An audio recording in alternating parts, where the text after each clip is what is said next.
Olá, eu sou o Jean. É com muita satisfação que a gente se reúne aqui mais uma vez para dar sequência a esse nosso trabalho de palestras semanais abordando os capítulos do Evangelho segundo o Espiritismo. Hoje, em especial, vamos trabalhar o capítulo 9, Bem-aventurados os que são brandos e pacíficos. Esse trabalho habitualmente é feito lá no Centro Espírita, de forma presencial, e em virtude aí da novo momento que a gente vive, da nova conjuntura, a gente teve que fazer uma pequena adaptação, fazendo então de uma forma virtual, de uma forma online, ou melhor, de uma forma em trabalho home office, como a gente diz, né? Abordando aí esses temas, trabalhando eles, e com isso, tendo que conviver um pouquinho mais com a tecnologia. As vantagens disso, né, é que essas palestras elas acabam ficando gravadas e ela pode ser acessada a qualquer momento, por qualquer pessoa, em qualquer lugar. Basta para isso ter acesso ali ao nosso canal. Então você ainda que não se inscreveu no nosso canal, aproveita aí embaixo do vídeo, tem o local para inscrição, se inscreve e ativa também ali as notificações. Sempre que entrar um vídeo novo, você vai ser avisado e vai poder acompanhar a gente de uma forma um pouco mais ampla aí. Bem, nós nas semanas anteriores abordamos os 8 capítulos que antecederam este, que é o capítulo 9. Então, como a gente fala, Kardec, ele, quando fez a compilação do Evangelho segundo o Espiritismo, ele fez de uma forma muito organizada. Então, lá do capítulo 1 ao capítulo 6, ele faz a fundamentação, onde ele coloca ali todos os princípios da obra, da doutrina, de onde veio, para onde vai, quem é Jesus, o que ele veio fazer, e vem nos apresentar esse novo caminho, essa obra toda de Jesus, né? Então ele apresenta. Do capítulo 7 ao capítulo 10, ele nos dá os instrumentos. Bom, eu já fui apresentado, eu já gostei, eu quero seguir, eu quero ir adiante, eu quero fazer essa modificação, essa transformação em mim. Então ele nos dá os instrumentos para que a gente possa, como se diz, operar, né? Fazer essa mudança na nossa vida. Então lá no capítulo 7, ele coloca ali, no capítulo das bem-aventuranças, né? Bem-aventurados os pobres de espírito. O que ele quer nos dizer? Resumindo tudo aquilo que a gente abordou nesse capítulo, nas 3 palestras que tiveram aí naquela semana. Ele quer dizer uma coisa muito simples, resumindo tudo. Desarma a tua mente, esvazia a tua mente, abre a tua mente, permite que essa nova ideia, que essa nova verdade possa adentrar a tua mente. Abre ela. Então ele nos faz o pedido, nos dá o instrumento do desarmamento. Desarma a tua mente, abre a tua mente. No capítulo 7, Bem-aventurados os que têm puro coração, vai nessa mesma linha. Resumindo tudo aquilo que a gente viu no capítulo, ele nos pede, desarma teu coração.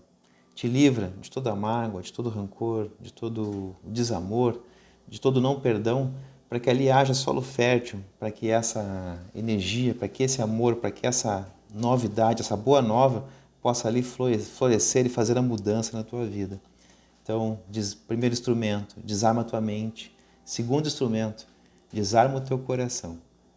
E hoje a gente vai abordar o capítulo 9, que vai ser esse terceiro instrumento, desses 4 instrumentos que Kardec coloca para a gente, né, para poder fazer a implementação disso na nossa vida, de todo esse conteúdo, de todo esse material. Bom, vamos então entrar aqui dentro do que está previsto, escrito lá no Evangelho. Ele tem uma passagem de Mateus, no capítulo 5, versículo 5, e também tem no versículo 9. Então vem aquela parte lá do Sermão do Monte, das bem-aventuranças, onde Jesus fala: bem-aventurados aqueles que são brandos, porque possuirão a terra.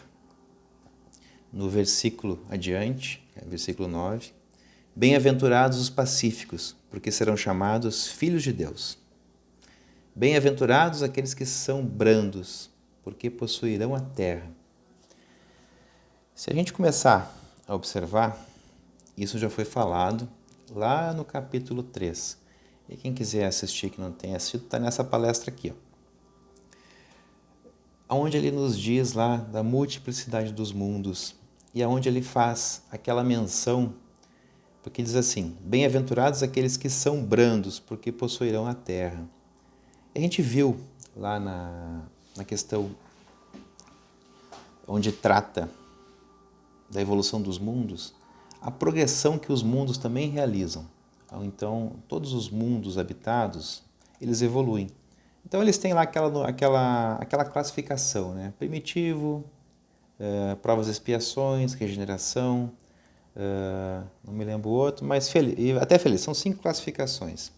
A Terra, nesse momento, ela passa por um processo onde a gente está saindo de provas e expiações e passando para a regeneração. O que basicamente acontece nesse processo? A energia da Terra está mudando, ela está se modificando. Então a Terra está deixando de ser um planeta onde existia muito mais mal do que bem e passando a um novo estágio, onde o bem já é bem, existe muito mais bem do que antes. Ainda não é mais bem do que mal, mas talvez esteja no equilíbrio, um pouco acima do equilíbrio. E para isso acaba acontecendo um processo, onde todo aquele irmão, aquele espírito, que já não se enquadra mais com a nova psicosfera do planeta, com a nova energia que está acontecendo, que está chegando, que está modificando, ele é convidado, ou melhor, ele é conduzido a um outro local, onde lá ele vai poder estar mais de acordo com a sua própria energia. Então ele é levado, conforme ele desencarna, né? Ele é levado até um mundo mais primitivo, onde lá ele vai poder auxiliar da melhor forma possível. Porque Deus, ele não desperdiça nada, tudo é aproveitado. Então isso já aconteceu com a Terra anteriormente, quando nós recebemos lá aqueles exilados que vieram de Capela, que chegando aqui, eles nos ajudaram, né? A descer das árvores, a aprender a falar, a descobrir o fogo, a inventar a roda. Então, aquilo que lá em Capela não se adequava mais pela questão vibratória, chegando aqui na Terra, que era um planeta muito mais primitivo naquela época, acabou sendo aquele impulso que a humanidade daqui precisava para poder fazer aqueles avanços, né? E lá nessa palestra que eu citei ali antes, a gente fala bastante sobre isso, né? Explicando ali os detalhes. Então, basicamente, esse processo que a gente está vivenciando, aqueles espíritos que não se enquadram mais com a nova vibração do planeta, a vibração onde existe mais amor, mais paz, mais tranquilidade, mais harmonia, mais verdade, eles acabam sendo recolhidos, conduzidos até um outro local, onde lá eles vão poder auxiliar de uma outra forma, né? Ajudando a progredir aquele orbe para que eles estão sendo conduzidos. Bom, em compensação, como está sendo retirado aqueles que não se enquadram mais, também está chegando aqueles que vêm para ajudar, para auxiliar. E alguns de nós têm eles em casa, que são nossas crianças, né? Muitas das crianças que a gente vê hoje aí, elas têm uma coisa diferente. Elas não são mais como aquelas crianças de antigamente, né? Parece que elas são mais rápidas, mais ágeis. Elas têm um algo diferente, né? Elas têm um insight a mais, elas são mais verdadeiras, elas são mais justas, elas são mais rápidas, elas têm um algo a mais. E são esses que vão auxiliar, então, a Terra a passar por essa passagem, por esse momento. Então, se soma, né? A saída dos maus, a chegada daqueles que vão ajudar, aqueles bons, e a modificação daqueles que estão aqui, que querem continuar aqui nesse planeta, habitando essa casa, essa Terra, né? Que aí acaba tendo o quê?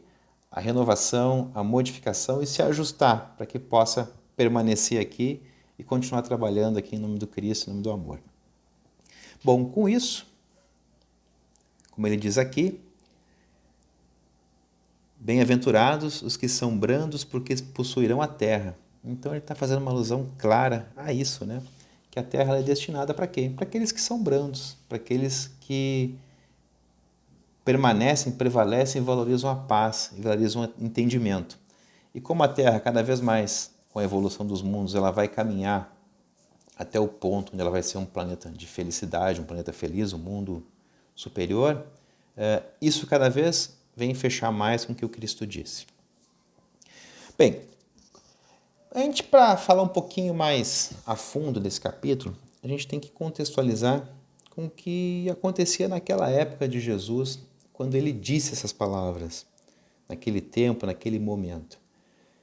Jesus, ele veio numa época que a gente pode chamar, ou melhor, que a história chama, da Era de Augusto. Augusto, o imperador romano. Então, essa época, essa era, a Era de Augusto, ela foi uma era muito promissora para o Império Romano. Diz os relatos que essa era foi a era onde mais teve paz, onde a cultura ela teve um toque todo especial, onde existia muita tranquilidade e também retidão, comparado, claro, ao que tinha acontecido antes. Então ela foi uma época de expansão do império, uma época onde a cultura cresceu, a cultura aumentou, existiu muito mais paz do que antes e muito mais tranquilidade e retidão do povo. Se a gente parar para analisar, provavelmente, quase que com certeza, ou melhor, certamente, né, seria a palavra mais correta, isso tudo aconteceu pela aproximação do Cristo. A espiritualidade preparando o ambiente para a chegada dele, mas também pela própria presença dele, se aproximando do orbe para a sua encarnação. Então foi uma época, que essa época da Era de Augusto, ela acontece ali bem na época ali um pouco antes, uns 40, 50 anos, uns 30, 40 anos antes da chegada de Jesus, e se encerra ali na adolescência de Jesus. Então foi uma época muito promissora, muito boa, muito diferente no Império Romano. Bem, mas analisando as condições da época de Jesus, na época lá no início da cristandade, lá quando Jesus estava com a gente aqui, como é que era, como é que funcionavam as coisas lá, né? A gente tem aquela passagem bem marcante do Evangelho, onde Jesus ele está passando e naquele momento está para acontecer um apedrejamento de uma mulher que foi pega, segundo os relatos, lá em adultério. Então a lei da época permitia que as pessoas fossem apedrejadas. No caso, a mulher seria apedrejada porque ela havia cometido adultério. É aquela cena clássica, né? Onde chamam Jesus e aí ele pega a pedra e fala, né? Que aquele que nunca pecou, que atire a primeira pedra. E as pessoas elas foram aos pouquinhos largando as suas pedras no chão e foram indo embora. Então naquela época era muito comum que isso acontecesse, apedrejamento em praça pública, morte, a vida tinha muito pouco valor. As pessoas morriam pelo que elas falavam. Daqui a pouco algo que você falou, uma ofensa para alguém, aquilo já era uma sentença de morte. Então, na verdade, o que valia ali era a lei do mais forte, a lei do olho por olho, dente por dente, mas principalmente os violentos. Quanto mais violento e quanto mais brutamonte, mais forte fosse, teria mais. Então era a lei do mais forte. Então, isso vem num momento, essas afirmações que Jesus fala no Sermão da Montanha, vem contrapor muito a realidade da época, pois a realidade da época não era o que Jesus dizia, era um mundo de violência, um mundo muito violento, de muita brutalidade. E na época, as pessoas aspiravam muito, né, a ser lá o soldado romano, que era uma carreira promissora da época. Porque o soldado romano ele tinha toda aquela pompa, né, do seu soldado romano, ele tinha as vantagens dele lá, além de receber o salário, né, também podia andar armado, usar a força. Então, na época, digamos assim, que era a carreira de sucesso, que todo mundo queria, os jovens queriam adentrar e seguir, né? Então, esse era o clima, esse era o ambiente onde Jesus encarna e aonde ele coloca essas máximas do Sermão da Montanha. Então isso certamente chocou as pessoas, porque realmente não condizia com o que eles viam, com a realidade que se via. Esse capítulo, ele aborda alguns temas. Um dos temas que ele aborda é a paciência. A paciência é algo que nos faz pensar, né? O que é a paciência? Quando a gente fala em paciência, a gente logo lembra, ter paciência, esperar. E aí a gente para e pensa, né? Esperar o quê? Muitas vezes a gente quer uma coisa, procura buscar, batalha, se esforça, se empenha, e às vezes aquela coisa que a gente quer tanto não vem. Porque tem uma coisa, né? Existe uma coisa chamada o tempo de Deus. E a gente tem que se submeter a ele. Porque muitas vezes aquilo que a gente quer não está na época de vir, a gente não está pronto ainda para receber. Então é como se fala. Às vezes a gente quer uma coisa, batalha e não encontra. E às vezes fica até um pouco chateado, um pouco triste. Às vezes até se revolta, né, com Deus, porque, puxa vida, eu me esforço tanto, eu estudo, eu vou lá e não consigo. E aí vem aquela velha afirmação, né? Do tempo de Deus. Um exemplo que eu me lembro, que eu ouvi isso, eu até anotei aqui, mas agora não estou achando, que eu ouvi e que eu achei muito interessante, que a pessoa, ela faz esse questionamento e aí se fala para ela, né? Puxa vida, o que tu quer? Tu quer um pé de melancia ou tu quer uma araucária? Porque, pensa bem, um pé de melancia, ele leva 6 meses para ficar pronto para produzir. Uma araucária, ela leva quantos anos? Chegando a durar até 400 anos. Então isso tem muito a ver com a construção que a gente faz da nossa vida, né? Então a paciência é isso, é saber esperar, é saber que tudo tem seu tempo certo e não se melindrar e não ficar chateado com isso e não querer sair atropelando as coisas. Então saber realmente esperar, batalhar, ter firmeza, ter clareza do que se busca, do que se quer e confiar que na hora certa aquilo vem. Porque se existe o desejo na nossa mente, se existe a vontade no nosso coração, aquilo já é nosso. O que depende só é o tempo certo para isso chegar. Então a paciência, ela nos faz esse lembrete, né? De que a gente tem que ter calma, perseverança e ir adiante. Mas também a paciência, ela tem uma outra conotação que a gente pode analisar. Quando a gente tem uma dor, quando uma dor nos assola, o que a gente normalmente faz? O que é comum fazer? Tem até aquelas pessoas que são especialistas nisso, né? Tem uma dor, tem uma dificuldade, ela começa a reclamar, começa a falar mal, começa a ter uma postura totalmente diferente do esperado, totalmente sem paciência. Porque vamos analisar, o que é a dor? A dor nada mais é do que a vida nos impelindo, né, nos forçando a ter uma mudança, nos chamando a atenção para alguma coisa que a gente não está sabendo atender, sabendo fazer da forma correta. A gente já falou em outra palestra que a vida, a gente não veio aqui para sofrer, a gente veio aqui para aprender. E que o grande insight de todas essas verdades novas que vêm surgindo, que vêm sendo trazidas, o Espiritismo trouxe tudo isso, é que na verdade a gente não vem, em primeiro lugar, aqui para sofrer, a gente veio aqui para aprender. E o mais bacana de tudo isso, que a gente não precisa aprender com a dor. Nós falamos já, né? Existem 3 formas de a gente aprender. A fórmula A, B e C. A gente que escolhe qual que quer. A forma A, que é a mais correta, que a gente deveria adotar sempre na nossa vida, é através do amor. A forma B seria através do estudo, do trabalho. E a forma C através da dor. Querendo ou não, acho que a maioria de nós acaba sempre escolhendo a dor. E aí, quando vem, dói. E aí a gente tem que ter o quê? Paciência para passar por aquilo da melhor forma possível. Claro que não é nada fácil, mas passando o quê? Principalmente confiando em Deus, entregando aquele momento, aquele sofrimento que a gente está passando para Deus, para que Ele possa nos auxiliar de todas as formas que a gente consiga transpor e passar aqueles desafios de uma forma mais tranquila e menos onerosa e penosa possível. A gente tem que estar sempre analisando o lado bom das coisas. Porque se a gente está passando por uma dificuldade, por um sofrimento, a gente tem que ver o lado bom disso. Isso sempre tem um lado bom. O primeiro lado é que a gente está aprendendo, a gente está crescendo. Que uma dificuldade está sendo apresentada que a gente vai ter que transpor. E essa transposição vai nos fazer crescer, vai nos fazer evoluir, vai nos fazer ser melhor do que éramos antes. O que a gente não pode fazer é maldizer e reclamar, mas sempre procurar ver esse momento de uma ótica sempre do lado positivo, pois poderia ser bem pior. Pensa bem, me aconteceu isso, mas poderia me acontecer aquilo, seria muito pior. Então, pela misericórdia divina, talvez eu merecesse isso aqui, mas pela misericórdia divina, aconteceu só isso. Então, a gente tem que ser grato. A gente tem que olhar essa dificuldade e ter certeza, saber, né, que certamente ela seria assim.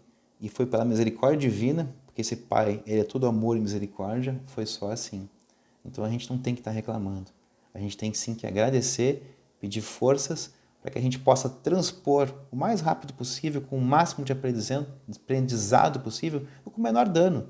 para que a gente saia dali fortificados, fortalecidos. E lembra, sempre que a gente olha para uma dificuldade, é como se a gente fosse ou melhor, a gente quando olha, é como uma dificuldade, é como se a gente olhasse para uma montanha. Ela é alta, intransponível, difícil de passar por ela, difícil de ir adiante.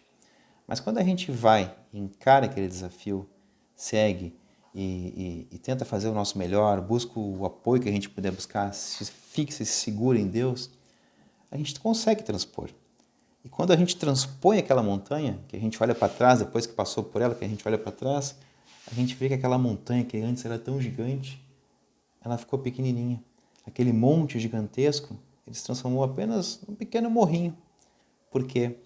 Porque a gente cresceu, a gente foi adiante, a gente evoluiu, a gente se tornou melhor, a gente aprendeu.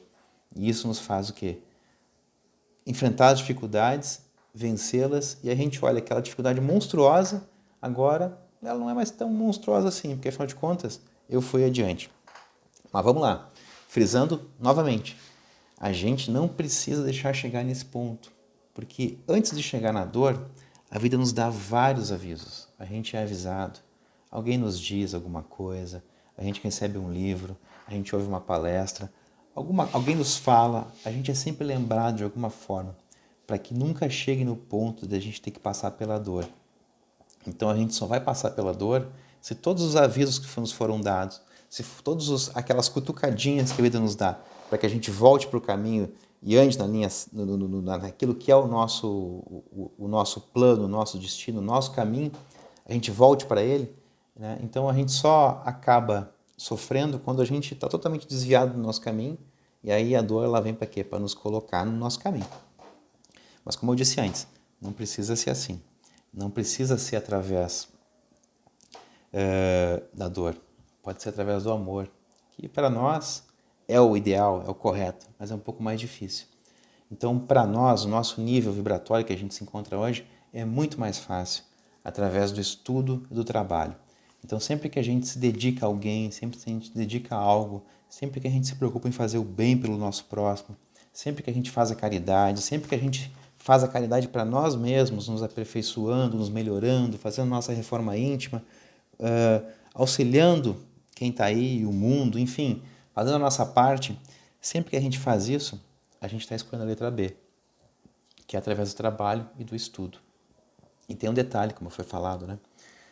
Se nós temos algo sério para acontecer na nossa vida, uma dor que vai acontecer, essa dor, quando ela chega naquele momento onde está planejado e programado para ela nos encontrar, se ela vem e nos encontra aqui no B, no plano B, a letra B, estudando, trabalhando, ela simplesmente vai embora e não nos toca, não nos encontra.